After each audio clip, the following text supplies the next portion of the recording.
Gadis terlalu panas dan melompat ke kolam renang untuk mandi. Pria di sebelahnya mengira dia ingin bunuh diri. Lalu dia berenang cepat ke arahnya. Dia segera menyelamatkan gadis itu.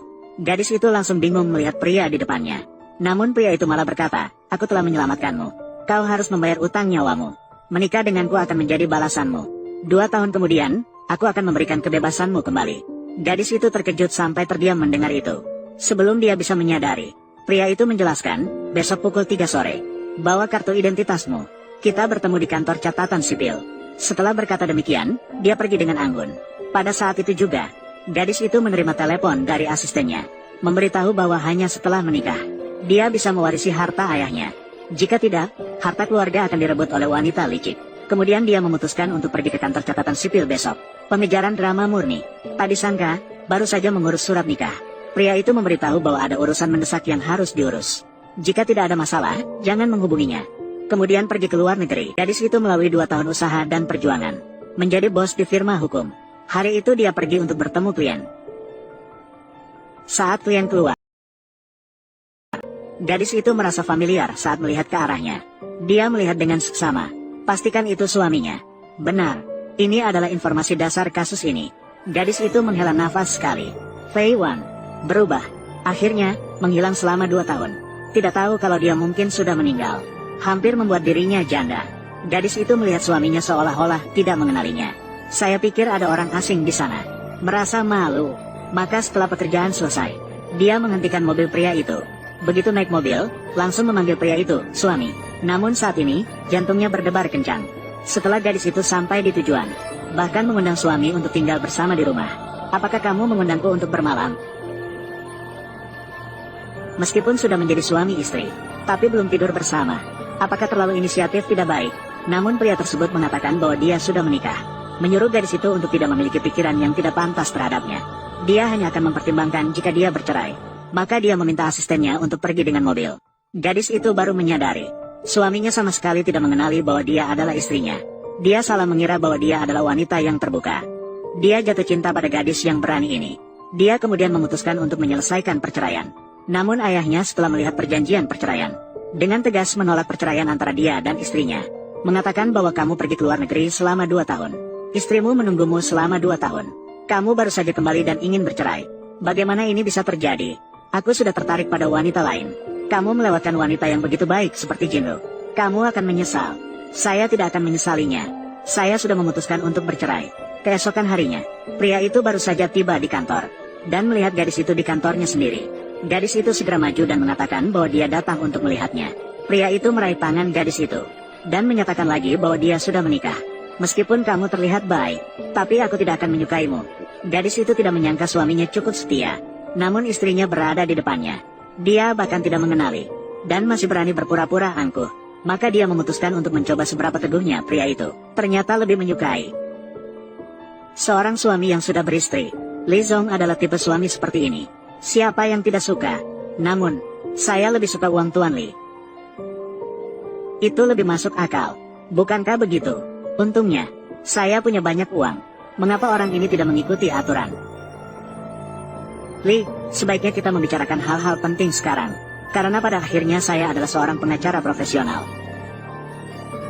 Jadi, pengacara Su, secara kebetulan, ambil kasus perceraian saya. Terimalah semuanya sekaligus. Kamu ingin bercerai denganku? Tidak, aku meminta bantuanmu untuk perceraian saya. Pengacara Su, tentu saja. Jika Su Jinru, wanita itu tahu diri, lebih baik jika dia pergi sendiri.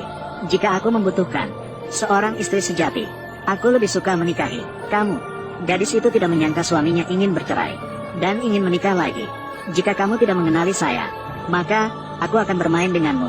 Lihatlah bagaimana akhirnya. Maka dia langsung menyetujuinya. Setelah pria menyelesaikan prosedur perceraian, malam itu dia pulang ke rumah dan makan malam dengan ayahnya. Ayah memberitahunya, akhir pekan ini akan diadakan pesta pertunangan antara dirinya dan ibu tirinya. Menyuruhnya untuk bertemu dengan ibu tirinya. Pria itu mempertimbangkan usia tua ayahnya, dan seharusnya mencari pasangan yang cocok untuk bersama sampai akhir hayat. Maka dia setuju. Tetapi pada hari pesta pertunangan itu, saat gadis itu menemani ibu tirinya mencoba gaun pengantin, ibu tirinya juga menyiapkan satu untuknya, dan memintanya mencobanya untuk melihat apakah ukurannya pas. Sungguh kebetulan yang aneh. Pria itu datang membawa hadiah untuk melihat ibu tirinya. Dia terdiam sejenak, bingung. salah mengira gadis itu adalah ibu tirinya. Dia langsung bertanya kepada gadis yang mengenakan gaun pengantin. Kamu ibu tiriku? Apa? Kalau bukan kamu, kenapa? Jelaskan. Jelaskan apa? Kamu bilang kamu sudah menikah. Mengapa dengan orang dari keluarga Li? Apakah ada masalah? Kamu tahu dengan jelas identitasku. Masih berani mengganggu aku? Kalau bukan kamu, siapa lagi yang aku ganggu? Bukankah itu tidak adil? Baiklah, kalau begitu, mari kita lanjutkan. Pertunangan di sana akan segera dimulai. Ayahmu akan bertunangan, kenapa kamu tidak pergi? Tanpa pemeran utama, pertunangan ini tidak akan berakhir. Kemudian pria itu meminta gadis itu segera mengganti pakaiannya. Gadis itu juga dengan senang hati menyetujuinya. Namun begitu dia baru saja pergi, asisten pria itu segera tiba dengan tergesa-gesa, mengatakan bahwa ayahnya telah mencarinya lama. Bagaimana kamu bisa datang? Oh, asisten mengatakan bahwa pesta pertunangan telah berakhir sempurna. Dia membantu membawa barang bawaan ketua ke sini. Pesta pertunangan telah berakhir sempurna. Pengacara Su berada di sini. Itu, tas Anda tertinggal. Saya membawanya kembali untuk Anda. Terima kasih. Su, Jinru. Kartu identitas istri saya. Bagaimana bisa ada di sini? Tuan Li dan istri Anda akan bercerai. Tidak perlu kartu identitas. Bagaimana? Apakah Li menyesal? Tidak ingin bercerai lagi? Saya kepada pasangan saya hanya pernah bertemu sekali. Tidak ada kesan sama sekali. Bagaimana mungkin menyesal?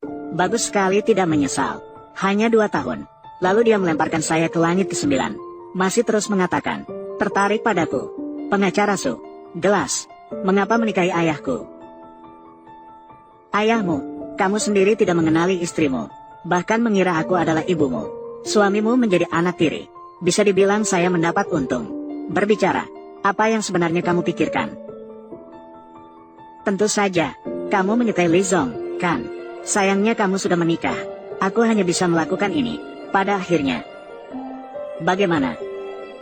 Tidak takut diusir dari keluarga Li? Kamu punya kemampuan. Laporkan saja ke ayahmu. Lihat apakah dia sayang padamu. Atau sayang padaku. Ya, Li bukan anak kecil lagi. Melaporkan ke orang tua adalah hal yang tidak bisa dilakukan. Seharusnya tidak akan dilakukan. Baiklah, sangat baik. Jinro, pagi ini, memanggilmu untuk sarapan bersama. Apakah mengganggu pekerjaanmu? Tidak ayah, kasus yang saya ambil baru-baru ini, semuanya terkait dengan keluarga Li. Aku ini juga bisa dibilang sedang bersantai sambil dibayar. Meskipun begitu, kamu bahkan bisa tidak masuk kerja. Waktu berlalu. Oh ya, baru-baru ini kamu dan Yunji. Hubungan kalian bagaimana? Lumayanlah, dengan susah payah. Baguslah, ayo makan sarapan bersama. Aku tidak setuju dengan pernikahan ini. Wanita ini harus meninggalkan keluarga Li. Pagi-pagi buta ini, kamu masih arogan. Kalau tidak mau makan, pergi kerja saja. Siapa yang mau melihat wajahmu yang jutek? Karena wanita ini, biarkan aku pergi. Kamu ingin membuat ayahmu marah, kan? Kamu cukup berani. Kita tunggu dan lihat saja. Anak kecil ini. Jinro, tunjukkan padanya. Dia tidak tahu berada di tengah kebahagiaan. Oh ya, kamu, pindahlah tinggal di rumah. Ikuti Yunji. Bangunlah hubungan. Waktu berlalu. Dia akan menyadari kebaikanmu. Aku, pindah ke sini. Tidak bisa ayah. Ayah, jangan terlalu emosi. Saya pindah. Aku akan pindah hari ini. Nah, segera minta asisten untuk membantu Anda pindah. Ayah, kamu membuatku kaget. Oh kakak.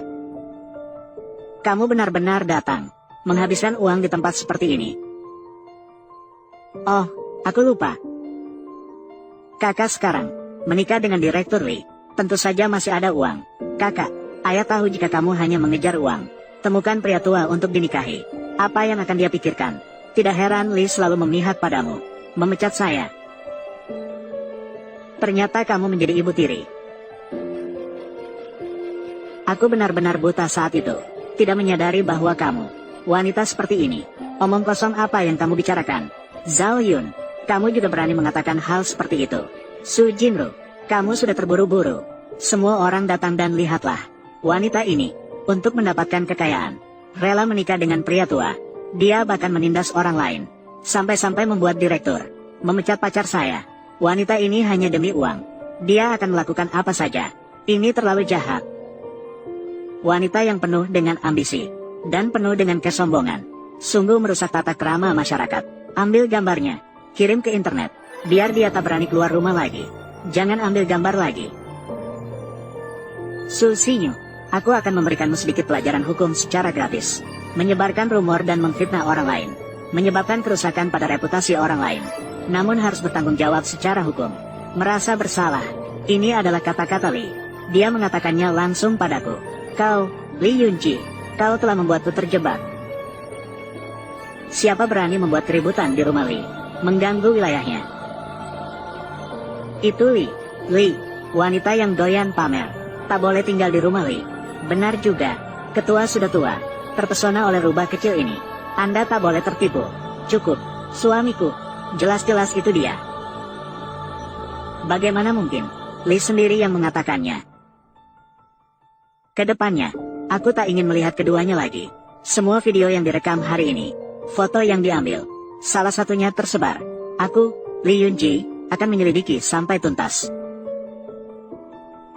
Lee, aku salah. Aku tak akan melakukannya lagi. Maafkan aku, Lee. Ampuni aku. Aku tidak melakukan apa-apa. Berhenti menatap. Ayo pergi. Hei, suamiku terlihat tampan hari ini. Aku hanya untuk ayahku. Jangan memanfaatkan situasi. Apakah kamu bodoh, Lee Yunji? Mengapa dia datang ke firma hukum? Selamat pagi, Jinru. Jinru, sarapanmu. Mengapa kamu seperti Lee Zong kami? Aku membuatnya sendiri. Ini dari toko roti di lantai bawah. Sepertinya baozi di toko ini enak. Saya akan mencobanya lain kali juga. Pengacara Luo, sarapanku untukmu. Jinru, Lee Zong, bahkan memberiku sarapan. Lee Yunji, mulai sekarang aku tidak akan pernah membuat sarapan untukmu. Sial, wanita yang tidak menjaga etika. Bagaimana aku bisa memikirkan dia? Yunji, aku dengar kamu punya seseorang baru belakangan ini. Bagaimana perkembangannya? Tidak begitu bagus. Tidak begitu bagus itu bagaimana? Cepat ceritakan padaku. Jarang melihatmu bersama wanita. Dia seorang pengacara. Dia menikahi ayahku. Apa? Aku bilang padamu. Itu adalah ibu tirimu. Jangan berpikiran jahat.